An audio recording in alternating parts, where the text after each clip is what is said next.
ओम परमात्मने नमः। 5वें अध्याय में हिरण्यकशिपु के द्वारा प्रहलाद जी के वध का प्रयत्न।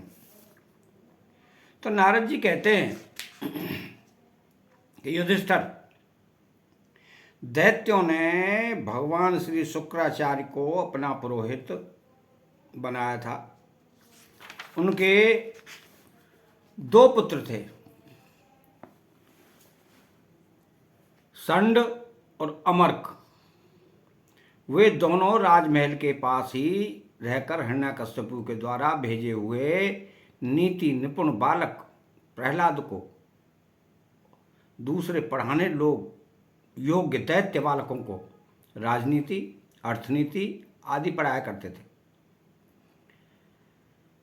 प्रहलाद गुरुजी का पढ़ाया हुआ पाठ सुन लेते थे और उसे ज्यों का त्यों उन्हें सुना भी दिया करते थे, किंतु वे उसे मन से अच्छा नहीं समझते थे,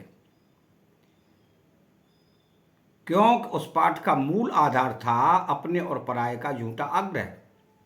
युधिष्ठिर, एक दिन हिरण्यकशिपु ने अपने पुत्र प्रहलाद को बड़े प्रेम से गोद में लेकर पूछा, बेटा बताओ तो सही, तुम्हें कौन सी बात अच्छी लगती है? तो प्रहलाद जी ने कहा, पिताजी, संसार के प्राणी मैं और मेरे के झूठे आग्रह में पड़कर सदा ही अत्यंत उद्विग्न रहते हैं। ऐसे प्राणियों के लिए मैं यही ठीक समझता हूँ कि वे अपने अधः पतन के मूल कारण घास से ढके हुए अंधेरे कुएं के समान इस घर को छोड़कर वन में चले जाएं, भगवान श्री हरि की शरण ग्रहण करें। तो नारद जी कहते हैं कि प्रहलाद के मुंह से शत्रु पक्ष की प्रशंसा से भरी बात सुनकर हिरण्यकशिपु ठठाकर हंस पड़ा। उसने कहा कि दूसरों के बहकाने से बच्चों की बुद्धि यूं ही बिगड़ जाया करती है। जान पड़ता है कि गुरुजी के घर पर विष्णु के पक्षपाती कुछ ब्राह्मण वेश बदल कर रहते हैं। बालक की भली भांति देख रेख की जाए, जिससे अब इसकी बुद्धि बहकने न पाए। जब दैत्यों ने प्रहलाद को गुरुजी के घर पहुंचा दिया, तब पुरोहितों ने उनको बहुत पुचकार कर और फुसलाकर बड़ी मधुर वाणी से पूछा, बेटा प्रहलाद, तुम्हारा कल्याण हो, ठीक ठीक बतलाया। देखो, झूठ न बोलना, यह तुम्हारी बुद्धि उल्टी कैसे हो गई, और किसी बालक की बुद्धि तो ऐसी नहीं हुई। कुलनंदन प्रहलाद, बताओ तो बेटा, हम तुम्हारे गुरुजन यह जानना चाहते हैं कि तुम्हारी बुद्धि स्वयं ऐसी हो गई या किसी ने सचमुच तुमको बहका दिया है। प्रहलाद जी ने कहा कि जिन मनुष्यों की बुद्धि मोह से ग्रस्त हो रही है, उन्हीं को भगवान की माया से यह झूठा दुराग्रह होता देखा गया है कि यह अपना है और यह पराया। उन मायापति भगवान को मैं नमस्कार करता हूं। वे भगवान ही जब कृपा करते हैं, तब मनुष्यों की पाशविक बुद्धि नष्ट होती है। इस पशु बुद्धि के कारण ही तो यह मैं हूं और यह मुझसे भिन्न है, इस प्रकार का झूठा भेदभाव पैदा होता है। वही परमात्मा यह आत्मा है। अज्ञानी लोग अपने और पराये का भेद करके उसी का वर्णन किया करते हैं। उनका न जानना भी ठीक ही है, क्यों कि उसके तत्व को जानना बहुत कठिन है, और ब्रह्मा आदि बड़े बड़े देवज्ञ भी उसके विषय में मोहित हो जाते हैं। वही परमात्मा आप लोगों के शब्दों में मेरी बुद्धि बिगाड़ रहा है। गुरुजी, जैसे चुंबक के पास लोहा स्वयं खिंच जाता है, वैसे ही चक्रपाणी भगवान की स्वच्छंद इच्छा शक्ति से मेरा चित्त भी संसार से अलग होकर उनकी ओर बरबस खिंच जाता है। नारद जी कहते हैं, परम ज्ञानी प्रहलाद अपने गुरुजी से इतना कहकर चुप हो गए। पुरोहित बेचारे राजा के सेवक एवं पराधीन थे, वे डर गए। उन्होंने क्रोध से प्रहलाद को झड़क दिया और कहा, अरे कोई मेरा बेंत तो लाओ, ये हमारी कीर्ति में कलंक लगा रहा है। इस दुर्बुद्धि कुलांगार को ठीक करने के लिए चौथा उपाय दंड ही उपयुक्त होगा। दैत्य वंश के चंदनवन में यह कांटेदार बबूल कहां से पैदा हुआ? जो विष्णु इस वन को जड़ काटने में कुल्हाड़े का काम करते हैं, यह नादान बालक उन्हीं की बेंत बन गया है, सहायक हो रहा है। इस प्रकार गुरुजी ने तरह तरह से डांट डपट कर प्रहलाद को धमकाया और अर्थ, धर्म एवं काम संबंधी शिक्षा दी। कुछ समय के बाद जब गुरुजी ने देखा कि प्रहलाद ने साम दाम भेद और दंड के संबंध की सारी बातें जान ली हैं, तब वे उन्हें उनकी माँ के पास ले गए। माता ने बड़े लाड़ प्यार से उन्हें नहला धुलाकर अच्छी तरह गहने कपड़ों से सजा दिया। उसके बाद वे उन्हें हिरण्यकश्यपु के पास ले गए। प्रहलाद अपने पिता के चरणों में लौट गए। हिरण्यकश्यपु ने उन्हें आशीर्वाद दिया और दोनों हाथों से उठाकर बहुत देर तक गले से लगाए रखा। उस समय दैत्यराज का हृदय आनंद से भर रहा था। युधिष्ठिर, हिरण्यकश्यपु ने प्रसन्न मुख प्रहलाद को अपनी गोद में बैठाकर उनका सिर सूंघा। उनके नेत्रों से प्रेम की आंसू गिर गिर कर प्रहलाद के शरीर को भिगोने लगे। उसने अपने पुत्र से पूछा। हिरण्यकश्यपु ने कहा कि चिरंजीव बेटा प्रहलाद, इतने दिनों में तुमने गुरु जी से जो शिक्षा प्राप्त की है, उसमें से कोई अच्छी सी बात हमें सुनाओ। प्रहलाद जी ने कहा कि पिताजी, विष्णु भगवान की भक्ति के 9 भेद हैं। भगवान के गुण, लीला, नाम आदि का श्रवण, उन्हीं का कीर्तन, उनके रूप नाम आदि का स्मरण, उनके चरणों की सेवा, पूजा अर्चना, वंदना, दास्य, सख्य और आत्मनिवेदन। यदि भगवान के प्रति समर्पण के भाव से यह 9 प्रकार की भक्ति की जाए तो मैं उसी को उत्तम अध्ययन समझता हूं। प्रहलाद की बात सुनते ही क्रोध के मारे हिरण्यकश्यपु के होठ फड़कने लगे। उसने गुरुपुत्र से कहा, रे नीच ब्राह्मण, यह तेरी कैसी करतूत है? दुर्बुद्धि, तूने मेरी कुछ भी परवाह न करके इस बच्चे को कैसी निस्सार शिक्षा दे दी। अवश्य हो तू हमारे शत्रुओं के आश्रित है। संसार में ऐसे दुष्टों की कमी नहीं है जो मित्र का बाना धारण कर छिपे छिपे शत्रु का काम करते हैं, परंतु उनकी कलई ठीक वैसे ही खुल जाती है जैसे छिपकर पाप करने वालों का पाप समय पर रोग के रूप में प्रकट होकर उनकी पोल खोल देता है। गुरुपुत्र ने कहा कि इंद्रशत्रु, आपका पुत्र जो कुछ कह रहा है वो मेरे या और किसी के बहकाने से नहीं कह रहा है। राजन, यह तो इसकी जन्मजात स्वाभाविक बुद्धि है। आप क्रोध शांत कीजिए, व्यर्थ में हमें दोष न लगाइए। नारद जी कहते हैं कि युधिष्ठिर, जब गुरु जी ने ऐसा उत्तर दिया तब हिरण्यकश्यपु ने फिर प्रहलाद से पूछा, क्यों रे, यदि तूने ऐसी अहित करने वाली खोटी बुद्धि गुरुमुख से नहीं मिली तो बता कहां से प्राप्त हुई है? तो प्रहलाद जी ने कहा कि पिताजी, संसार के लोग तो पिसे हुए को पीस रहे हैं, चबाए हुए को चबा रहे हैं। उनकी हड्डियां, इंद्रियां बस में न होने के कारण वे भोगे हुए विषयों को ही फिर भोगने के लिए संसार रूप घोर नरक की ओर जा रहे हैं। ऐसे ग्रह आसक्त पुरुषों की बुद्धि अपने आप किसी के सिखाने से अथवा अपने ही जैसे लोगों के संग से भगवान श्री कृष्ण में नहीं लगती। जो इंद्रियों से दिखने वाले बाह्य विषयों को परम इष्ट समझकर मूर्खतावश अंधों के पीछे अंधों की तरह गड्ढे में गिरने के लिए चले जा रहे हैं और वेदवाणी रूप रस्सी के काम्य कर्मों के दीर्घ बंधन में बंधे हुए हैं, उनको यह बात मालूम नहीं है कि हमारे स्वार्थ और परमार्थ भगवान विष्णु ही हैं। उन्हीं की प्राप्ति से हमें सब पुरुषार्थों की प्राप्ति हो सकती है। उनकी बुद्धि भगवान के चरण कमलों का स्पर्श कर लेती है। उनके जन्म मृत्यु रूप अनर्थ का सर्वदा नाश हो जाता है।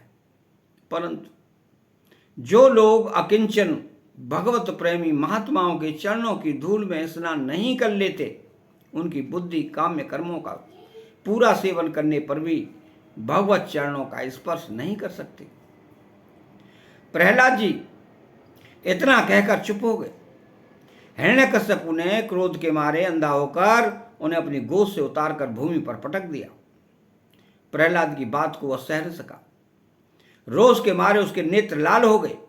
वह कहने लगा, दैत्यो, इसे यहां से बाहर ले जाओ और तुरंत मार डालो। ये मार ही डालने योग्य है। देखो तो सही, जिसने इसके चाचा को मार डाला, अपने सुहृद स्वजनों को छोड़कर यह नीच दास के समान उसी विष्णु के चरणों की पूजा करता है। हो न हो इसके रूप में मेरे भाई को मारने वाला विष्णु ही आ गया है। अब यह विश्वास के योग्य नहीं है। 5 वर्ष की अवस्था में ही जिसने अपने माता पिता के दुस्त्यज वात्सल्य स्नेह को भुला दिया, वह कृतज्ञ भला विष्णु का ही क्या हित करेगा।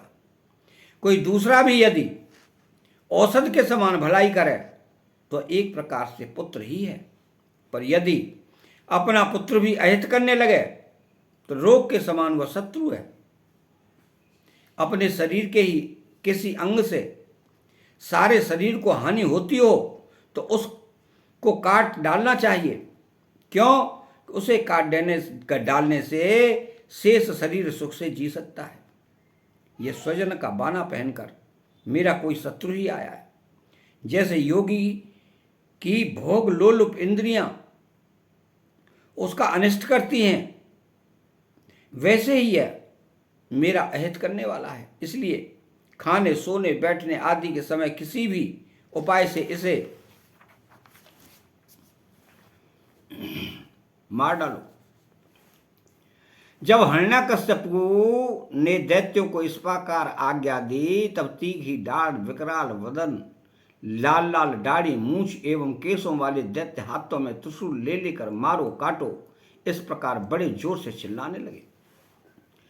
प्रहलाद चुपचाप बैठे हुए थे और दैत्य उनके सभी मर्म स्थानों में शूल से घाव कर रहे थे। उस समय प्रहलाद जी का चित्त उन परमात्मा में लगा हुआ था, जो मनवाणी के अगोचर सर्वात्मा, समस्त शक्तियों के आधार एवं परब्रह्म है। इसलिए उनके सारे प्रहार ठीक वैसे ही निष्फल हो गए जैसे भाग्यहीनों के बड़े बड़े उद्योग धंधे व्यर्थ होते हैं। युधिष्ठिर, जब शूलों की मार से प्रहलाद के शरीर पर कोई असर नहीं हुआ, तब हिरण्यकश्यपु को बड़ी शंका हुई। वह प्रहलाद को मार डालने के लिए बड़े हट से भांति भांति के उपाय करने लगा। उसने उन्हें बड़े बड़े मतवाले हाथियों से कुचलवाया, विषधर सांपों से डसवाया, पिरोतों से कृत्या राक्षसी उत्पन्न कराई, पहाड़ की चोटी से नीचे डलवा दिया, संबरासुर से अनेकों प्रकार की माया का प्रयोग करवाया, अंधेरी कोठरियों में बंद करा दिया, विष पिलाया और खाना बंद कर दिया, बर्फीली जगह दहकती हुई आग और समुद्र में बारी बारी से डलवाया, आंधी में छोड़ दिया तथा पर्वतों के नीचे दबा दिया। परंतु इनमें से किसी भी उपाय से वह अपने पुत्र निष्पाप प्रहलाद का बाल भी बांका न कर सका। अपनी व्यवस्था देखकर हिरण्यकश्यपु को बड़ी चिंता हुई। उसे प्रहलाद को मारने के लिए और कोई उपाय नहीं सूझ पड़ा। वह सोचने लगा, इससे मैंने बहुत कुछ बुरा भला कहा, मार डालने के लिए बहुत से उपाय किए, परंतु मेरे द्रोह और दुर्व्यवहारों से बिना किसी की सहायता से अपने प्रभाव से ही बचता गया। यह बालक होने पर भी समझदार है और मेरे पास ही निशंक भाव से रहता है।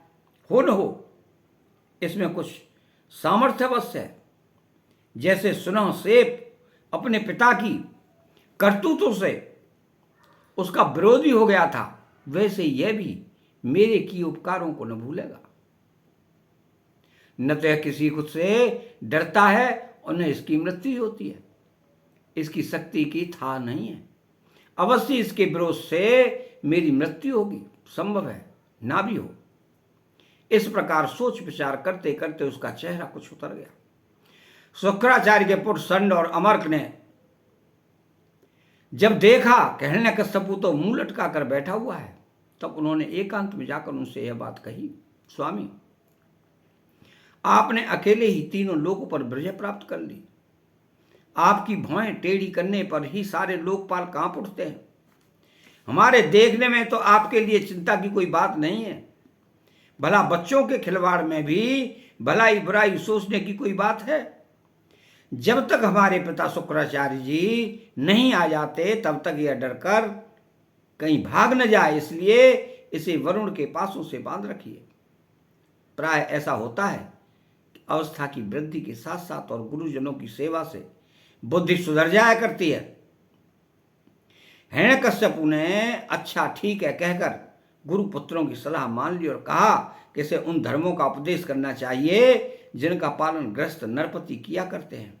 युधिष्ठिर इसके बाद पुरोहितों ने लेकर पाठशाला में गए और क्रमशः धर्म, अर्थ और काम इन तीन पुरुषार्थों की शिक्षा देने लगे।